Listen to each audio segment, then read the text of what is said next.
నమస్తే. Welcome to our channel. ప్రస్తుతం మనతో పాటు మన స్టూడియోలో సీనియర్ జర్నలిస్ట్ కిరణ్ పోల్దాస్ గారు ఉన్నారు. Hello sir. హాయ్ అండి. నమస్తే.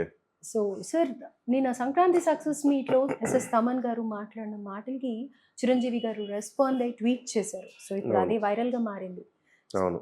అంత like the way he tweeted is really ఎవ్రీవన్‌ని ఆలోచింపజేస్తుంది అని చెప్పుకోవచ్చు. At the same time Chiranjeevi garu కూడా అదే అంటూ ఉన్నారు.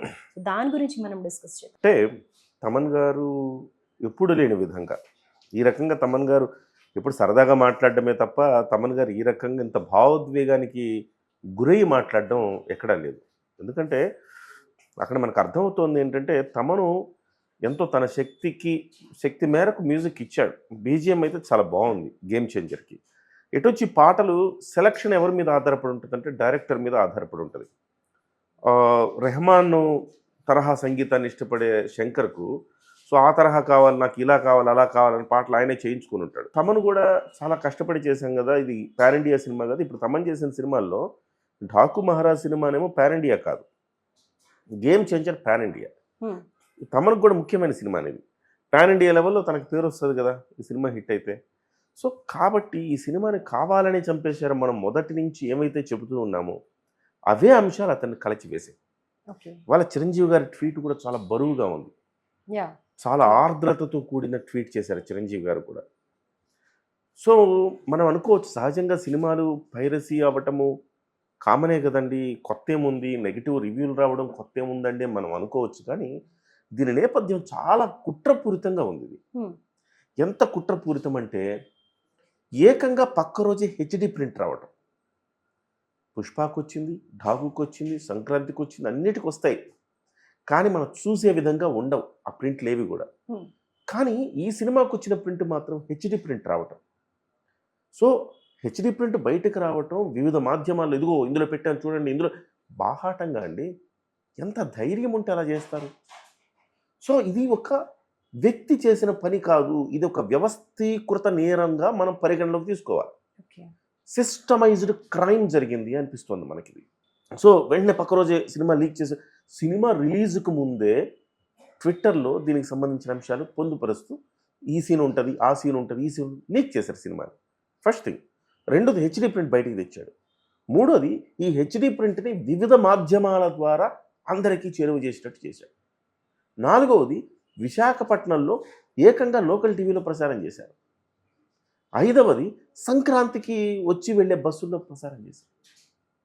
దుర్మార్గం చూడండి. సినిమాని చంపేయటానికి అంటే ఈ సినిమా ఇంతకు మించి ఆడేదే. నేను అంటున్నాను ఇది 2000 కోట్లు కొల్లగొట్టే సినిమా అని నేను చెప్పను.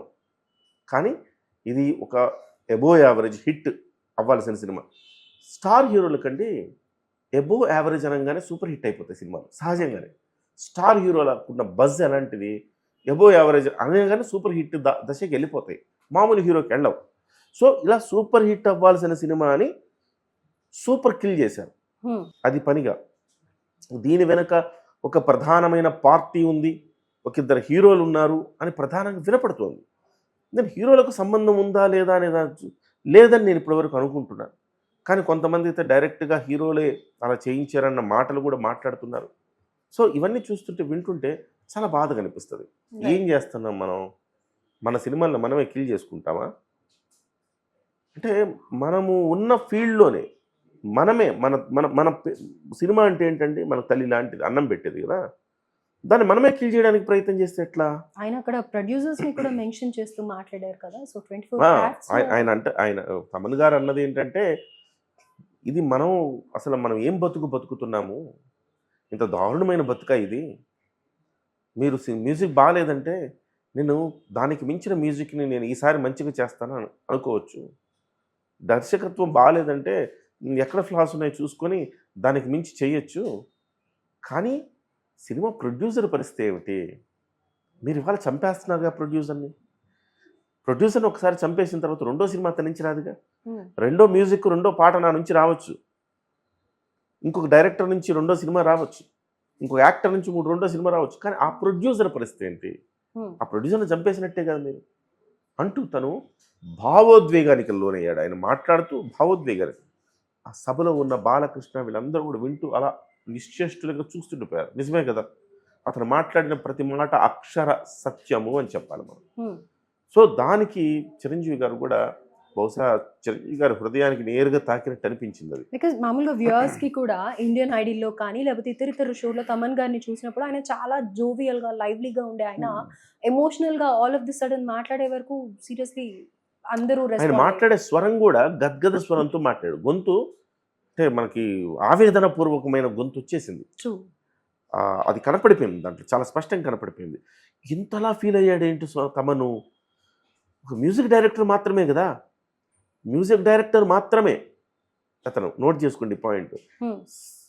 హీరో కాదు, దర్శకుడు కాదు, నిర్మాత కాదు, ఒక మ్యూజిక్ డైరెక్టర్ మాత్రమే. సో ఈ ముగ్గురు తర్వాతనే అతని పాత్ర. కానీ అలాంటి అతను ఇంతలా ఫీల్ అయ్యాడంటే, సో ఇది పలువురిని ఆకట్టుకుంది, పలువురిని స్పందింపజేసింది, వాళ్ళ హృదయానికి తాకింది. అలా తాకిన వాళ్ళలో చిరంజీవి గారు ఒకళ్ళు. చిరంజీవి గారికి వెంటనే, ఎందుకంటే ఆయన తనయుడి సినిమాకి అన్యాయం జరిగింది, ఈ సినిమాని చంపేయడానికి ఎంత కసిగా కుట్రపూరితంగా పనిచేశారని తెలిస్తే మనకు కూడా రక్తం మరుగుతుంది. ఏంట్రా ఇలాంటి పని చేస్తారు మీరు, అసలు మనుషులేనా అని అనిపిస్తుంది. సరే ఇక్కడ ఒక్కటి అడగచ్చా, అంటే రామ్ చరణ్ గారికి జరిగిందని రెస్పాండ్ అయ్యారంటారా, లేకపోతే చిరంజీవి గారు ఇంకేదైనా మూవీ ఉండి మూవీకి జరిగినా కానీ ఇలానే రెస్పాండ్ అయ్యి ఉండేవారంట? అయ్యో, చిరంజీవి గారి సినిమా బిడ్డ అండి. ఆయన ప్రతి మూవీకి ఆయన ఏమంటాడు, మీరు రాజకీయాల్లోకి రమ్మన్నా రాడు ఆయన, సినిమానే నా తల్లి, నా తల్లి బాగోగులు చూసుకోవటమే నా లక్ష్యం అని ఆయన. మీరు చిన్న సినిమా వాడు పిలిచినా కానీ ఆయన సినిమా ఫంక్షన్కి వెళ్తాడు, ప్రోత్సహిస్తాడు, భుజం తట్టి గో హెడ్ అంటున్నాడు. సార్ ఇంతకు ముందులాగా కాదు, అసలుకి పూర్తిగా మారిపోయిన పరిస్థితులు. ఆయన గబుక్కని ఎవరైనా ఫోన్ చేసి, సార్ నేను అప్కమింగ్ నా టీజర్ ఉంది కొంచెం మీరు లాంచ్ చేస్తుంటారు, వచ్చేమ్మా ఇంటికి వచ్చే అంటున్నారు. 4 మంచి మాటలు చెప్తున్నాడు. సో ఆయన ట్వీట్ చూస్తే మీకు అర్థమవుతుంది. చూడండి, డియర్ తమన్, నిన్న నువ్వు మాట్లాడిన మాటలు హృదయాల్ని తాకేలా ఉన్నాయి. ఎప్పుడు సరదాగా మాట్లాడుతూ ఉండే నీలో ఇంత ఆవేదన ఉండటం నాకు ఒకంత ఆశ్చర్యంగా కూడా అనిపించింది. కానీ నీ మనసు ఎంత కలత చెందితే నువ్వు ఇంతగా స్పందించావో అని అనిపించింది. విషయం సినిమా అయినా, క్రికెట్ అయినా, మరో సామాజిక సమస్య అయినా, సోషల్ మీడియా వాడుతున్న ప్రతి ఒక్కరూ తమ మాటల తాలూకు ప్రభావం ఆ వ్యక్తుల మీద ఎలా ఉంటుందని ఆలోచించాలి. ఎవరో అన్నట్టు మాటలు ఫ్రీనే, words can inspire and words can destroy. Choose what you wish to do. మనం పాజిటివ్గా ఉంటే ఆ ఎనర్జీ మన జీవితాలను కూడా అంతే పాజిటివ్గా ముందుకు నడిపిస్తుంది. Thoughtful words my dear, God bless you అని పెట్టాడు. సో చాలా చక్కగా ఆయన కూడా చాలా ఆర్ద్రతతో కామెంట్ చేశాడు. ఆయన చాలా మంచి మాట చెప్పాడు. చూడండి, మాటలు ఫ్రీ, మనం మాట్లాడడానికి ఏం ఖర్చు అవుతుంది, ఫ్రీనే. కానీ ఆ మాటల ద్వారా నువ్వు నలుగురిని ఇన్స్పైర్ చేసి ఒక ఐఏఎస్నో, ఒక ఐపీఎస్నో, ఒక గొప్ప సామాజికవేత్తనో, లేకపోతే ఇలా గొప్ప సైంటిస్ట్ను తయారు చేయగలుగుతావు నీ మాటలతో ద్వారా. అదే మాటల ద్వారా వాళ్ళని నాశనం కూడా చేయగలవు. ఏ మాట నువ్వు ఎంచుకోవాలనేది నీ చేతిలో ఉంటుంది అనేది ఆయన చెప్పాడు. దీనికి తమను కూడా అంతే చాలా హృదయంగా ఆయన కూడా స్పందించాడు. డియర్ అన్నయ్య, మీ మాటలు నాకు కర్మణ్యే వాధికారస్తే మా ఫలేషు కదాచన అన్న భగవద్గీత శ్లోకాన్ని గుర్తు చేశాయి. ఎంత కాదనుకున్నా మనుషులం కదా, ఒక్కోసారి ఆవేదన గుండె తలుపులు దాటి వచ్చేస్తూ ఉంటుంది. పేగు తెంచుకుని పుట్టిన బిడ్డని కళ్ళు తెరిచే లోపలే చిదివేస్తుంటే వచ్చిన బాధ అది. నన్ను అర్థం చేసుకుని స్పందించిన మీ మాటలు నాకు జీవితాంతం గుర్తుంటాయి అని చెప్పేసి ఆయన చెప్పారు. అంటే చూడండి ఎంత ఆవేదన ఇది. ప్రపంచం చూడకుండానే పసిబిడ్డని గొంతు నులిమి చంపేస్తే ఎలా ఉంటుందో అలా గేమ్ చేంజర్ను కూడా ప్రపంచం చూడకముందే చిదిమేశారు అన్న అర్థం అనమాట అది. సో ఇవాళ నిజంగా ఇండస్ట్రీలో వాళ్ళే నిజంగా ఎవరైనా కుట్రపూరితంగా చేస్తుంటే ఒక 2 హీరోల ఫ్యాన్స్ చేశారు అని చెప్తున్నారు. ఆ 2 హీరోల ఫ్యాన్స్ చేశారు, అందులో ఆ హీరోల ప్రమేయం ఉందా అంటే ఎవరో ఒక సీనియర్ జర్నలిస్ట్ ఒక ఆయన చెప్తున్నాడు 4 కోట్ల రూపాయలు వెచ్చించారు దీనికోసం అని చెప్పి. అంత డబ్బులు వెచ్చించడం అంటే నేను ముందు నుంచి చెప్తున్నా, మొదటి నుంచి నేను చెప్తున్నది ఇది ఒక వ్యక్తి ఒక యాదృచ్ఛికంగా చేసిన పని కాదు అని చెప్తున్నా. యాదృచ్ఛికంగా చేయలేదంటే అర్థం ఏంటి, వ్యవస్థీకృత నేరం ఇది, ఒక నెట్వర్క్ నడిచింది అని చెప్తున్నా. ఆ నెట్వర్క్ 4 కోట్ల రూపాయలు ఖర్చు పెట్టి ఇవన్నీ చేయించారు. సిటీ కేబుల్ ఎట్లా వేస్తాడండి వాడి సినిమా? భయం లేదా వాడికి కనీసం? అని మనల్ని పట్టుకుంటారు, చావ కొడతారని భయం లేదా? అలాగే బస్సుల్లో ఎట్లా ప్రసారం చేస్తారండి? గుండెలు తీసిన బంటుల్లాగా అంత దుర్మార్గంగా ఎట్లా వ్యవహరిస్తారండి? దేన్ని చూసుకొని, దేనికి ప్రలోభాలకు గురయ్యి, ఏ ప్రలోభాలకు గురయ్యి ఎవరి ప్రలోభాలకు గురై ఇవన్నీ ఛేదించాల్సిన అవసరం ఉంది పోలీసులకు. సో ఒక స్ట్రాంగ్ పర్సన్ అండ ఉంది కాబట్టి ఇవన్నీ మేనేజ్ చేయగలిగారు. నిజంగా సినిమా ఇండస్ట్రీలో పెద్దల పాత్ర ఉండి ఉంటే కనుక ప్రియాంక గారు వాళ్ళ బిడ్డల్ని వాళ్ళు చంపుకున్నంత నేరం అండి ఇది. ఎగ్జాక్ట్లీ. సో కాబట్టి ఇది చాలా సీరియస్గా పరిగణలోకి తీసుకోవాల్సిన అంశం. ఇవాళ చిరంజీవి గారు అంటే సరే వాళ్ళ తనయుడి సినిమా కాబట్టి ఆయనకు ఒకవేళ భావోద్వేగం అవ్వచ్చు. ఒక తమన్ లాంటి వ్యక్తికి ఇంత పైగా తమను ఒక సక్సెస్ని ఎంజాయ్ చేస్తున్నాడు. డాకు మహారాజ్ అనే సక్సెస్ని ఎంజాయ్ చేస్తూ ఉన్నాడు. ఆ సక్సెస్ మీట్లో ఈ రకమైన వ్యాఖ్యలు అతను చేయటాన్ని మనము అంటే ఎంత బాధ వేదన ఉంటే అతను ఆ సక్సెస్ను కూడా మర్చిపోయి ఇలా జరిగింది ఏంటంటే ఎక్కడో చాలా పెద్ద ఎత్తున కాన్స్పిరసీ జరిగింది. దాన్ని పోలీసులు ఛేదిస్తారని ఆశిద్దాం.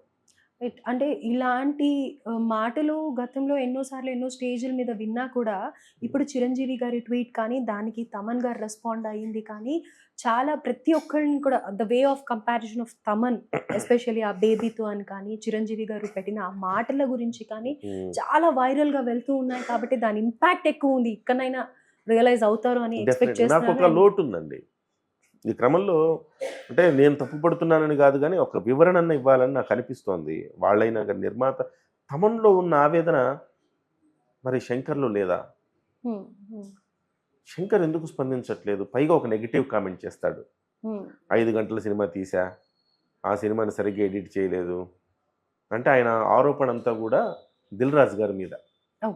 దిల్ రాజు కూర్చొని ఎక్కువ సినిమా ఉంటే చూడరు సార్ మా దగ్గర, కాబట్టి 2 గంటల 40 నిమిషాలు కుదించండి అని చెప్పి కుదించుకునేలా చేశాను నేను అని ఆయన మాట్లాడిన దానికి కౌంటర్గా ఇవాళ శంకర్ గారు ఆ మాటలు మాట్లాడారేమో అని. అంటే డైరెక్టర్ రెస్పాన్సిబిలిటీ ఉంటుంది కదా, ఎక్కడ ఎడిట్ చేయాలి, ఏ సీన్ రావాలి ఏంటి అని. అయితే శంకర్ గారు కుదిరేసి ఉంటే 3.5 గంట సినిమా ఇచ్చేవాడు. అయితే అంత సినిమా అంటే ఇప్పటికే సెకండ్ హాఫ్ కొంత ల్యాగ్ అయినట్టు కనపడింది 1-2 చోట్ల. సో ఇంకో 10 నిమిషాలు కత్తిరేస్తే కూడా బాగానే ఉండేదేమో అనిపించింది. అయితే ఈయన మాట్లాడడం 5 గంటల సినిమా తీశాను నేను. 5 గంటల సినిమా ఎట్లా తీస్తారని నాకు అర్థం కాదు. 5 గంటల సినిమా తీస్తే 2 పార్ట్లు చేసుకోండి. సో శంకర్ గారు డైరెక్టర్ గారికి ఆ మాత్రం ఎట్లా ఎడిటింగ్ చేసుకోవాలనేది ఇంత ఎక్స్పీరియన్స్లో ఆయన ఎట్లా చేస్తాడు?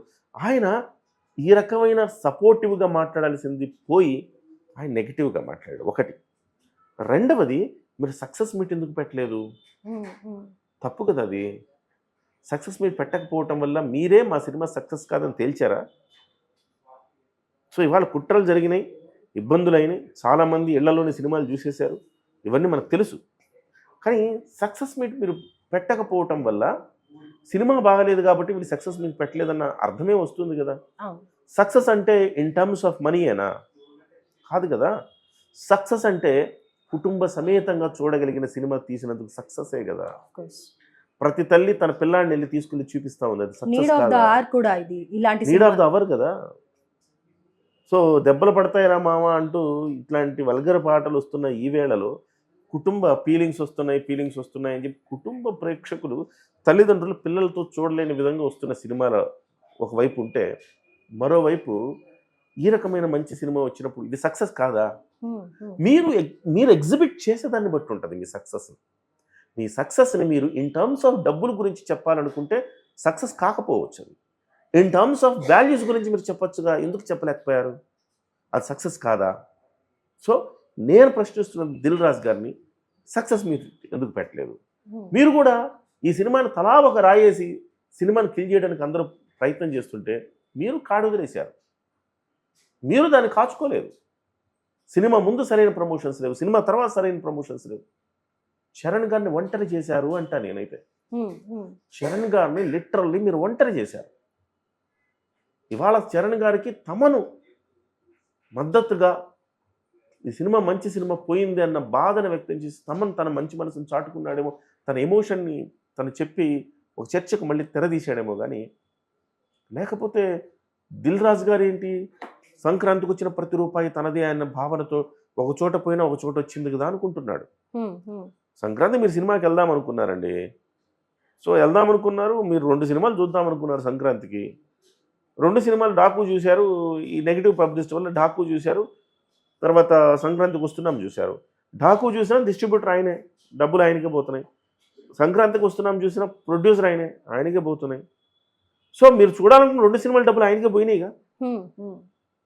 3 సినిమాలు చూడాలనుకున్న వాళ్ళు ఎలాగో 3 సినిమాలు చూస్తారు, బాగున్నా లేకపోయినా రామ్ చరణ్ గారి సినిమా చూస్తారు. ఒకే సినిమా చూడాలనుకున్నారు అనుకోండి, ఆ డబ్బులు ఎవరికి పోతాయి? మీరు ఏ సినిమా చూసినా ఆ డబ్బులు దిల్ రాజు గారికి పోతాయి కదా.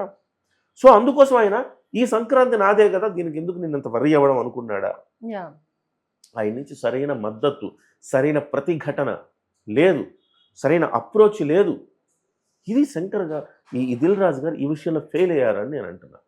అటు శంకర్ గారికి ఏముందండి, 60 ఏళ్ళు వచ్చేసినాయి, ఇంకో సినిమా తీసుకోకపోతే నష్టమేం లేదు ఆయనకి. ఆయన ప్రూవెన్. ఇప్పుడు సరే అవుట్డేటెడ్ అయిపోయాడని వదిలేసుకోవచ్చు సినిమాలు, ఆయన పెద్ద సమస్య కాదు. ఇంకేదో ఒక సినిమా తీసుకుంటాడు, తీసుకోకపోతే అస్తమించే సూర్యుడు ఆయన. దిల్ రాజు అనే వ్యక్తి డబ్బులు వచ్చేసినాయి. సో ఎటొచ్చి ఇక్కడ ఇబ్బంది ఎవరికంటే రామ్